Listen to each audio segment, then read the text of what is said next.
सारे लोगों ने श्रीमद् भागवत महापुराण की कथा पहले भी सुनी होगी। अरे कुछ लोग तो यहां ऐसे भी होंगे जिन्होंने कई बार सुनी है। हाँ, और आजकल तो विज्ञान का जमाना है।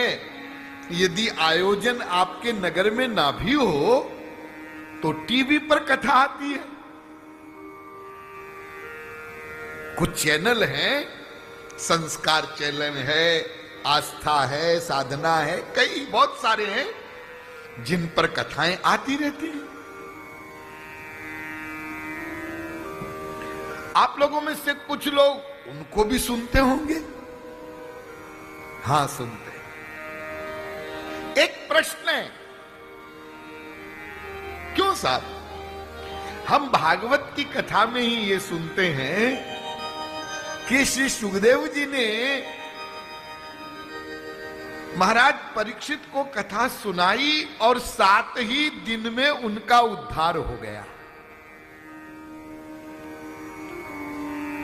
ये बात कोई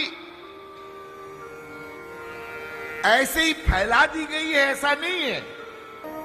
एक एक शब्द पर ध्यान देना। ये घटना प्रत्यक्ष घटित हुई हमारे इस देश में, गंगा के तट पर।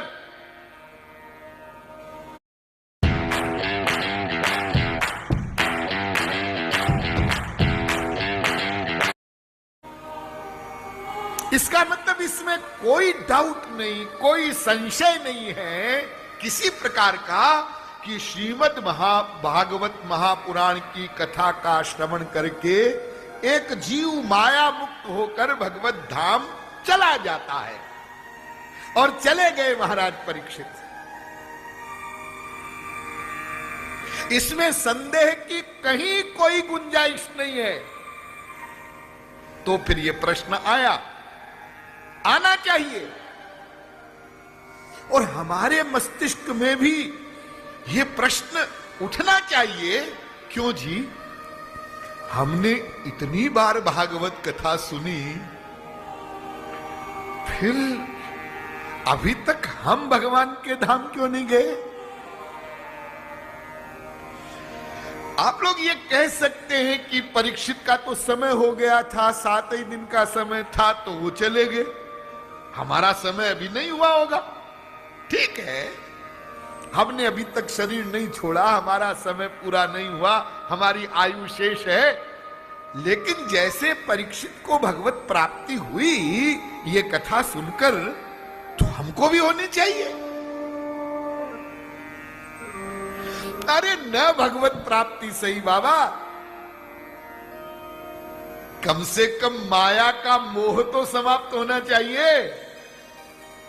अरे जो माया के विकार हैं, काम क्रोध लोभ मोह राग द्वेष ईर्ष्या, ये तो समाप्त होने चाहिए।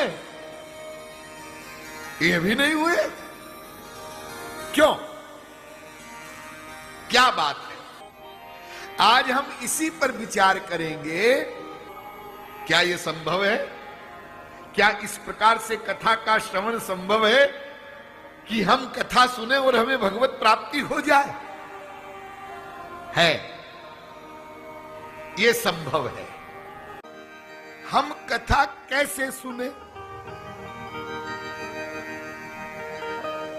यह बहुत ही इंपॉर्टेंट प्रश्न है। देखिए,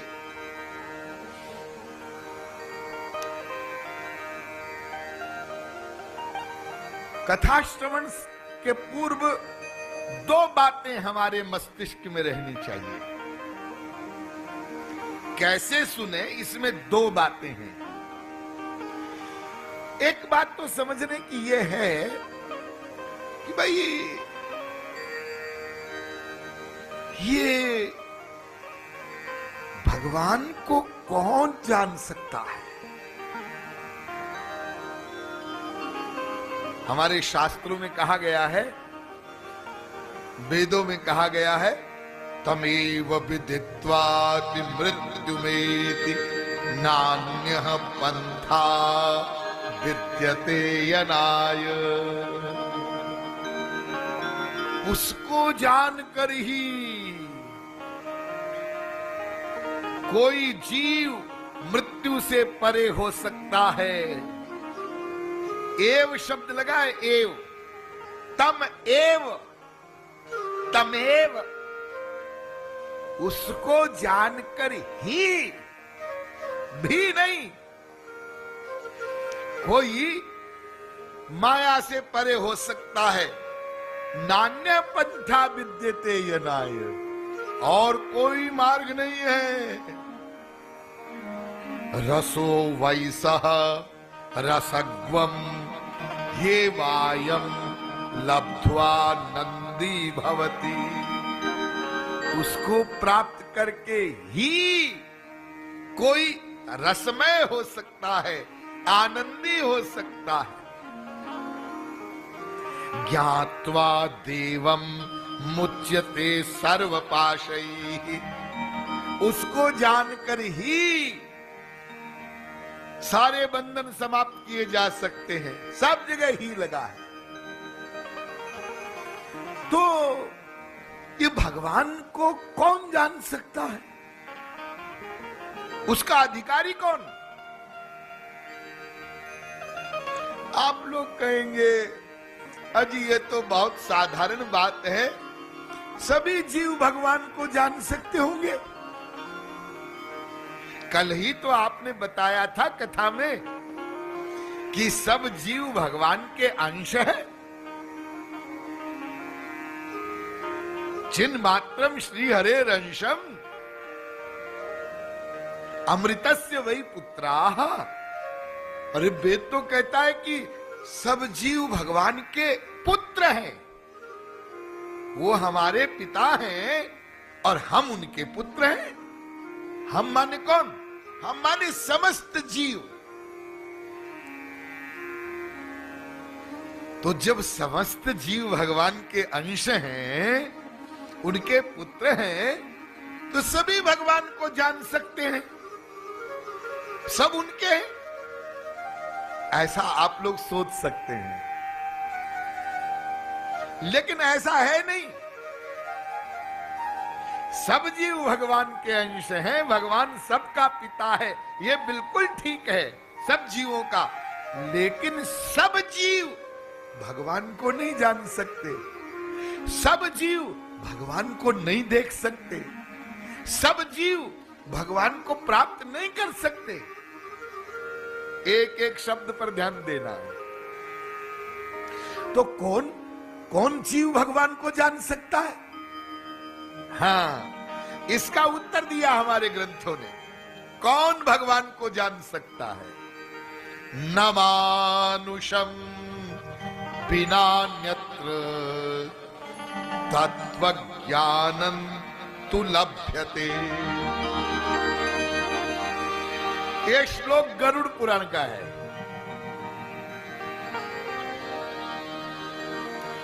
यहां स्पष्ट कर रहे हैं केवल मनुष्य ही उसको जान सकता है।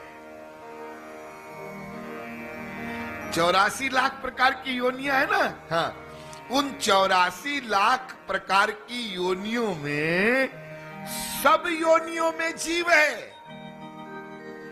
कुत्ता, बिल्ली, गधा, मक्खी, मच्छर, पेड़ पौधे, इनमें भी आत्मा है। जैसी इस शरीर में ना, वैसी आत्मा। लेकिन ये 84 लाख प्रकार के शरीरों में एक शरीर ऐसा है, मनुष्य का। इस शरीर में जब जीवात्मा आता है तब वो भगवान को जान सकता है। केवल एक शरीर में।